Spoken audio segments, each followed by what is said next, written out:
रात्री 1 वाजता पतीचा फोन वाजू लागला. पती गाढ झोपेत होते. मी फोन उचलून पाहिले तर नंदेचा फोन होता. मी रागात फोन कट करून टाकला. ती छोट्या छोट्या कारणांवरून भावाला फोन करत असायची. कॉल कट करून 10 मिनिटसुद्धा झाले नव्हते की पुन्हा फोन वाजू लागला. मी तरसून फोन स्विच ऑफ करून टाकला. परंतु दुसऱ्या दिवशी सकाळी आमच्यावर डोंगर कोसळला. कारण रात्रीचे जवळजवळ 1 वाजले होते. माझ्या पतीचा मोबाईल वाजू लागला. ते गाढ झोपेत होते, त्यामुळे मी फोन उचलून पाहिले तर माझ्या नंदेचा फोन म्हणजे सीमाचा फोन नंबर होता. मी रागात फोन कट केला आणि बडबड करू लागले की हिला तर रात्रसुद्धा कळत नाही, तोंड वर करून कधीही फोन करत असते. सीमा माझ्या पतीची एकुलती एक बहीण होती आणि कोणत्या ना कोणत्या कारणांवरून आपल्या भावाला फोन करत असायची. तसेही मला ती सीमा आवडतच नव्हती आणि आत्ता रात्री 1 वाजता तिचा फोन पाहून मला खूपच राग येत होता. एवढ्या रात्री कोणाला फोन करण्याची वेळ असते का? मला फोन कट करून 5 मिनिटसुद्धा झाले नव्हते की पुन्हा फोन वाजायला लागला. यावेळेला तर मी तरसून त्यांचा मोबाईल स्विच ऑफ करून टाकला आणि साईडला मोबाईल ठेवला. माहिती नाही माझ्या नंदेला माझ्याशी काय दुश्मनी होती, जी माझ्या आयुष्यात खूप मोठी अडचण बनून आली होती. खरं तर माझ्या पतीचे आपल्या एकुलत्या एक बहिणीवर खूपच प्रेम होते, त्यामुळे मला त्या दोघांचे नाते खटकत होते. मोबाईल स्विच ऑफ केल्यानंतर मी निश्चिंत झाले, कारण मला माहिती होते की आता सकाळपर्यंत तिचा काय फोन येणार नाही. परंतु थोड्या वेळातच माझा फोन वाजू लागला. मी पाहिले तर सीमाचाच फोन होता. मला अजूनच राग आला की अशी कोणती अडचण निर्माण झाली आहे की ही रात्रीची सुद्धा सुखात झोपून देत नाही. मी आता विचार केला होता की फोन उचलून तिला खूप काही बोलावं. हाच विचार करून मी फोन कानाला लावला, तेव्हा दुसऱ्या बाजूने मला रडण्याचा आवाज ऐकू येऊ लागला. खूप मुश्किलने हुंदके देत देत तिने अशी बातमी ऐकवली की जी ऐकून मी शॉकच झाले. ती म्हणू लागली, "वहिनी, अर्जुन या जगात राहिले नाहीत. वहिनी, अर्जुन मला सोडून गेले." मी आश्चर्याने तिला म्हणाले, "ताई, हे तुम्ही काय बोलत आहात? अर्जुन भाऊ तर चांगले होते, मग अचानकच त्यांना काय झाले?" तेव्हा सीमा रडत रडत बोलू लागली, "ते नाईट ड्युटीवर गेले होते. कंपनीतला बॉयलर अचानक फुटला आणि त्याच वेळी त्यांचा मृत्यू झाला. तुम्ही आणि दादा आत्ताच्या आत्ता इकडे या. मुलं छोटी आहेत आणि मी घरी एकटीच आहे. मला काहीच समजत नाही आहे वहिनी." ती अशा पद्धतीने रडत होती की मी तिला दिलासा दिला आणि म्हणाले की आत्ताच्या आत्ता आम्ही निघत आहोत. मी लगेच फोन कट केला आणि माझ्या पतीला झोपेतून उठवले. ते गाढ झोपेतून उठले तेव्हा मी त्यांना म्हणाले, "सीमाच्या घरी जायचे आहे, उठा लवकर." माझे बोलणे ऐकून अचानकच ते गडबडले आणि घड्याळाकडे पाहून म्हणाले, "काय? या वेळेला? सगळं काही ठीक तर आहे ना? एवढ्या रात्री तिच्या घरी का जायचे आहे?" मी खूप मुश्किलने खूप हिम्मत करून त्यांना ही बातमी ऐकवली की त्यांचे दाजी आता या जगात राहिले नाहीत आणि त्यांची बहीण आता विधवा झाली आहे. माझे बोलणे ऐकून त्यांच्या चेहऱ्यावरचा रंगच उडाला होता.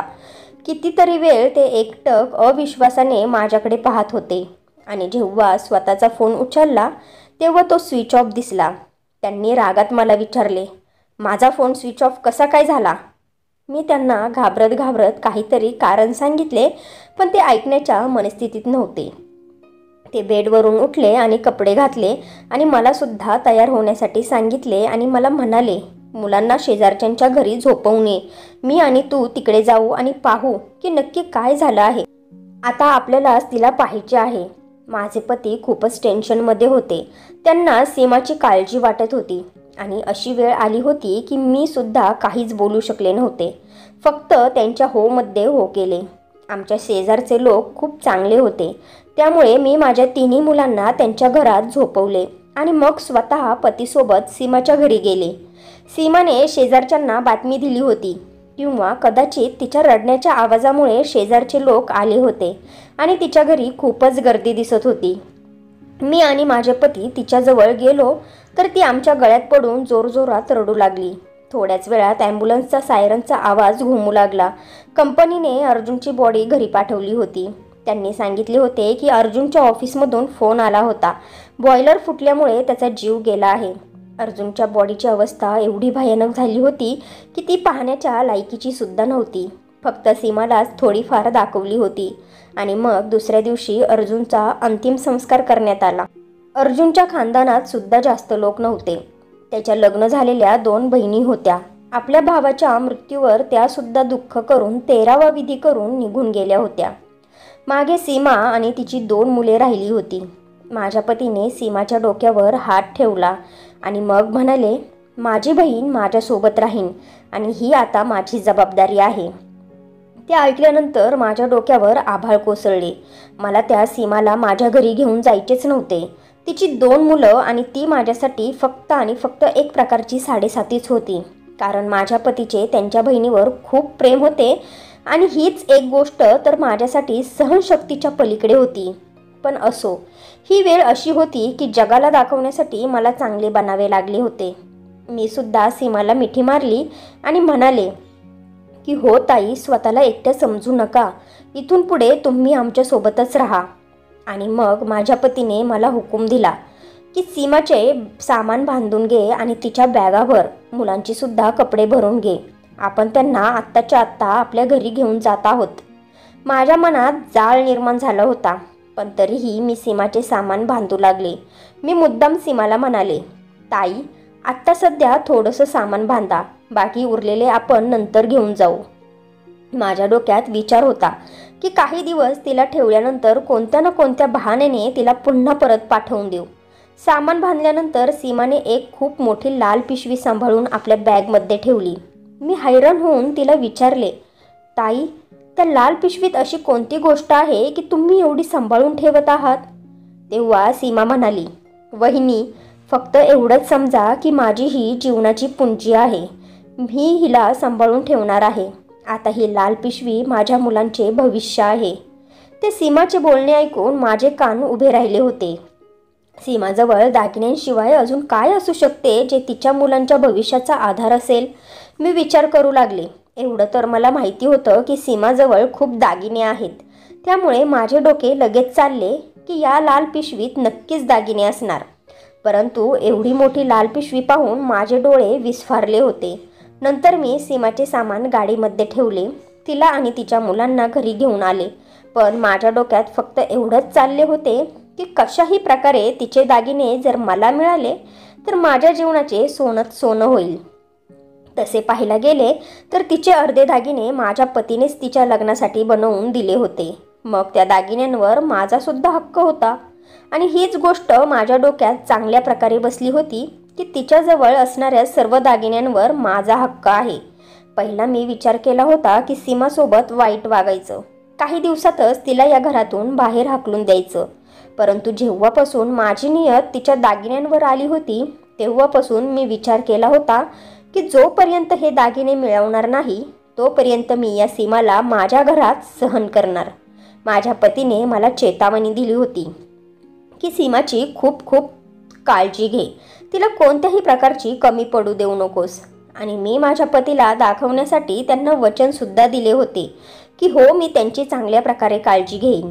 परंतु सत्य तर हे होते की मी 2च दिवसात खूप त्रासले होते. कारण सीमाला भेटण्यासाठी पाहुण्यांची खूपच गर्दी होऊ लागली होती. त्या पाहुण्यांचा पाहुणचार करणे वगैरे वगैरे यामुळे मी खूपच त्रासले होते. प्रत्येकाला माहिती पडले होते की आम्ही सीमाला आमच्या घरी घेऊन आलो आहे. त्यामुळे संपूर्ण खानदान, शेजारचे पाजारचे सगळेच्या सगळे आमच्या घरीच येत होते. मला सुद्धा सगळ्यांसमोर चांगलेच वागावे लागत होते. मला प्रत्येकासमोर त्या सीमासोबत चांगलं राहण्याचा प्रयत्न करावा लागत होता. कधी तिला पाण्यासाठी विचारत होते तर कधी तिला खाण्यासाठी विचारत होते.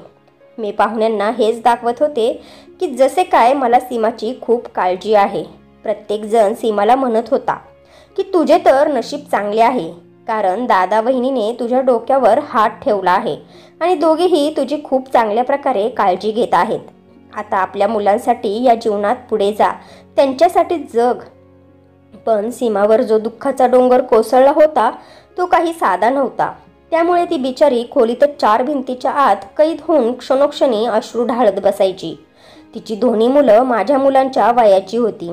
2 दिवस सुखाने गेले आणि मग 3ऱ्या दिवशी मुलांच्यात भांडणे होऊ लागली. माझी 3 मुलं होती. सीमाच्या 2 मुलांनी मिळून पूर्ण घर डोक्यावर घेतले होते. माझी मुलं माझ्याच सारखी होती. ती सुद्धा कोणती वस्तू वाटून घेत नव्हते. त्यामुळे जेव्हा माझ्या मुलांना खेळणी द्यायची वेळ आली तेव्हा माझी मुलं अजिबातच तयार झाली नाही. माझे पती ऑफिसला जाताना मुलांना समजावून जायचे की आत्याच्या मुलांसोबत मिळून मिसळून खेळा, भांडत बसू नका. परंतु पती ऑफिसला जाताच मुलांची भांडणं सुरू होत होती. मी सुद्धा माझ्या मुलांना काहीच बोलत नव्हते आणि सगळा आरोप सीमाच्या मुलांवर टाकत असायचे की सीमाची मुलंच खूप आगाऊ मुलं आहेत. सीमाला मी माझ्या घरात फक्त यासाठी जागा दिली होती की अजूनही ती दागिन्यांची लाल पिशवी तिच्याजवळच होती. ज्या दिवशी ती पिशवी माझ्या हाती लागेल मी स्वतः तिला धक्के देऊन बाहेर काढणार आहे. माझ्या पतीसमोर तर मी एक चांगली वहिनी होण्याचा पुरावा दिला होता, पण त्यांच्या मागे मी खूपच वाईट होते. एक दिवस मी सीमासोबत अशा प्रकारे बोलले की ताई, आजकालचा जमाना खूपच बिघडला आहे. जर तुमच्याजवळ कोणते किमती सामान असेल तर ते सांभाळून ठेवा, नाहीतर माझ्याजवळ ठेवायला द्या. मी माझ्या कपाटात लॉकरमध्ये ठेवेल. माझे बोलणे ऐकून सीमा मंद हसली आणि म्हणाली, ठीक आहे वहिनी, पण आता सध्या तरी मी स्वतः माझ्या वस्तूंची काळजी घेईन. तिचे हे बोलणे ऐकून मला खूप राग आला होता, पण मी तिला माझा राग दाखवला नव्हता. मी तर विचार केला होता की माझे बोलणे ऐकून ती घाबरेल आणि सगळे दागिने मला देऊन टाकेल. मी तर ते दागिने कपाटात ठेवणार होते आणि कधीतरी हळूच गायब करणार होते आणि मग बहाणा करून सांगणार होते की घरात चोरी झाली आहे वगैरे वगैरे. असाच मी विचार केला होता. परंतु सीमा खूपच धीट मनाची निघाली. तिने माझ्या काहीच हवाली केले नाही. यामुळेच मी निर्णय घेतला होता की या सीमाला अजून सहन करण्याऐवजी काही ना काही आयडिया त्या दागिन्यांना मिळवण्यासाठी करावी आणि त्या सीमाला धक्के देऊन या घरातून बाहेर काढावे. पण माझे नशीबच फुटके होते, कारण सीमा जास्त करून आपल्या खोलीतच बंद असायची. जर कोणते पाहुणे आले तर त्यांना सुद्धा आपल्या खोलीत आपल्याजवळच बोलवायची. कदाचित याचे कारण हे होते की मी कायमच हॉलच्या सोफ्यांचे कव्हर काढून ठेवत होते. मी कधीच तिच्या पाहुण्यांसाठी हॉलमध्ये बसायला जागा केली नव्हती. त्यामुळे जे कोणी पाहुणे येत होते ते सीमाजवळ तिच्या खोलीतच बसायला जात होते. असेच 2 महिने निघून गेले. मी विचार केला की आता काही ना काही करून मला ते दागिने मिळवायलाच हवे. त्यामुळे मी एका रात्री ग्लासमध्ये झोपेच्या गोळ्या मिसळल्या आणि तो ग्लास घेऊन सीमाजवळ पोहोचले. ही पहिली वेळ होती जेव्हा मी दुधाचा ग्लास घेऊन सीमाजवळ गेले होते. त्यामुळे ती हैराण होऊन माझ्याकडे पाहू लागली. मी साईड टेबलवर दुधाचा ग्लास ठेवला आणि म्हणाले, ताई, तुम्ही स्वतःला किती कमजोर बनवले आहे, किती अशक्त झाला आहात तुम्ही. जर स्वतःची काळजी घेतली तरच मुलांवर लक्ष ठेवता येईल ना. मी त्या सीमाला मुलांचे उदाहरण देऊन दूध प्यायला सांगितले. माझे बोलणे ऐकून ती मंद हसली आणि म्हणाली, वहिनी, खूप खूप थँक्यू, तुम्ही माझी खूप काळजी घेत असता. तिचे हे बोलणे ऐकून मी मनातल्या मनात हसले होते आणि मग तिथून निघून आले. आता मी वाट पाहत होते की कधी अर्धी रात्र होईल आणि ती गाढ झोपेन आणि मी जाऊन तिच्या खोलीतून दागिने काढून घेईल आणि मग कायमचे तिला या घरातून कोणत्या तरी बहाण्याने बाहेर काढेल. माझे पतीसुद्धा त्या रात्री घरी नव्हते, त्यामुळे मी निश्चिंत होते. त्यांच्या मित्राचे लग्न होते, त्यामुळे मी एकटी माझ्या मुलांना घेऊन खोलीत झोपले होते. मी वेळ जाण्याची वाट पाहत होते. मला हे माहिती होते की दूध प्यायल्यानंतर सीमा 1 तासाभरात गाढ झोपेल आणि मग मी सहजगत्या आपले काम करेल. अशा प्रकारे रात्रीचे 1 वाजले. माझे पती 2-3 वाजायच्या आतमध्ये येणार नव्हते, कारण त्यांच्या मित्राच्या लग्नाची वरात होती. मी हळूच पावलांनी माझ्या खोलीतून बाहेर निघाले आणि सीमाच्या खोलीच्या दरवाजावर पोहोचले. सीमाच्या खोलीचा दरवाजा थोडा उघडाच होता. मी खूप हळुवारपणे पाऊल ठेवले, परंतु समोरचे दृश्य पाहून माझी शुद्धच उडाली. कारण माझी नणंद सीमा रात्रीच्या या वेळेला आपल्या खोलीत एकटी नव्हती, उलट ती माझ्या पतीसोबत होती. मी हैराण होऊन डोळे फाडून माझ्या पतीला पाहत होते. ते तर मला लग्नाला जात आहे असे सांगून घरातून निघाले होते, तर मग ते सीमासोबत तिच्या खोलीत काय करत होते? खोलीत 0 बल्बचा मंद प्रकाश होता. सीमाची 2 मुलं झोपली होती, त्यामुळे कदाचित तिने लाईट लावली नव्हती. अंधारातच मला माझे पती आणि सीमा बेडवर बसलेले दिसत होते, पण त्यांचा चेहरा माझ्याकडे नव्हता. त्यामुळे त्यांना मी खोलीत आलेली माहिती नव्हते. दुधाचा ग्लास सुद्धा तसाच होता. ती दूध प्यायलीच नव्हती. माझ्या पतीला सीमासोबत बसलेले पाहून मला खूपच राग आला होता, कारण रात्रीच्या यावेळी ते माझ्यासोबत नव्हते, तर आपल्या बहिणीसोबत होते. त्यांचे इथे काय काम होते? जर लग्नावरून परत आले होते तर आमच्या खोलीत का नाही आले? इथे का आले आणि काय करत होते? आता माझा विश्वास बसला की सीमा माझ्या मागे माझ्या पतीला माझ्या विरोधात भडकवत होती किंवा माझ्या पतीकडून तिला पैसे वसूल करून घ्यायचे असतील, त्यामुळेच त्यांना इथे बसून ठेवले असेल. मी तिथेच दरवाजावर कान उघडे करून त्यांचे बोलणे ऐकू लागले. परंतु काही वेळानंतर जे सत्य मला समजले ते ऐकून माझ्या पायाखालून जमिनीत सरकली. त्याबद्दल तर मी कधीच विचारसुद्धा केला नव्हता. त्यामुळेच मी चक्कर येऊन खाली पडता पडता वाचले. मी भिंतीचा आधार घेतला आणि मग सगळे बोलणे ऐकल्यानंतर मी पुन्हा माझ्या खोलीत येऊन बसले. माझ्या डोळ्यातून अश्रू वाहत होते. मी विचारसुद्धा करू शकत नव्हते की माझ्या पतीने माझ्यापासून इतके मोठे सत्य लपवले असेल. काही वेळानंतर माझे पती माझ्या खोलीत आले. मला अशा प्रकारे रडताना पाहून मला म्हणू लागले, सगळं ठीक तर आहे ना? तुला काय झाले आहे? अजून झोपली का नाहीस? मी तुला सांगितले होते ना की मला वेळ होणार आहे, त्याच्या लग्नाची वरात होती. मी माझ्या पतीला विचारले, खरं सांगा तुम्ही कुठून येत आहात? तेव्हा ते मान खाली घालून बोलू लागले, तुला सांगितलं तर होतं की मी लग्नाला गेलो होतो आणि मला घरी यायला उशीर होणार आहे. मी हैराण होऊन त्यांच्याकडे पाहू लागले. ते अजूनही माझ्याशी खोटं बोलत होते. मग मात्र मला सहन झालं नाही आणि मी उभी राहिले, त्यांच्या कॉलरला पकडले आणि रागात म्हणाले, अहो मी तुमची पत्नी आहे, तरीही तुम्ही माझ्यापासून गोष्टी लपवता, माझ्याशी खोटं बोलत असता. मी थोड्या वेळापूर्वी तुम्हाला स्वतः सीमाच्या खोलीत पाहिले आहे आणि जे बोलणे तुमच्या दोघात चालले होते ना ते सुद्धा मी ऐकले आहे. मला चांगल्या प्रकारे कळाले आहे की तुमच्या दोघा बहीण भावात काय चालले आहे. पण दुःख तर मला या गोष्टीचे आहे की एकाच छताखाली राहून सुद्धा एवढ्या मोठ्या गोष्टीपासून मी दूर राहिले. तुम्ही मला याबद्दल काहीच का सांगितले नाही? माझे बोलणे ऐकून त्यांनी मान खाली घातली. ते म्हणाले, मी घाबरलो होतो. जर तुला याबद्दल कळाले तर? माहिती नाही तू कशा प्रकारे माझ्याशी वागशील आणि मला चांगल्या प्रकारे माहिती आहे की तुला सीमा आणि तिची दोन्ही मुलं या घरात सहन होत नाही.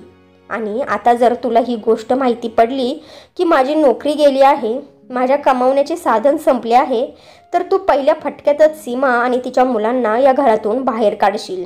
मी खूप टेन्शनमध्ये होतो, त्यामुळे माझे हे टेन्शन तुला सांगू शकलो नाही. मला वाटले की तू उलट माझ्यासाठी अजूनच टेन्शन उभे करशील. सीमा माझी एकुलती एक सख्खी बहीण आहे. ती मला चांगल्या प्रकारे ओळखते.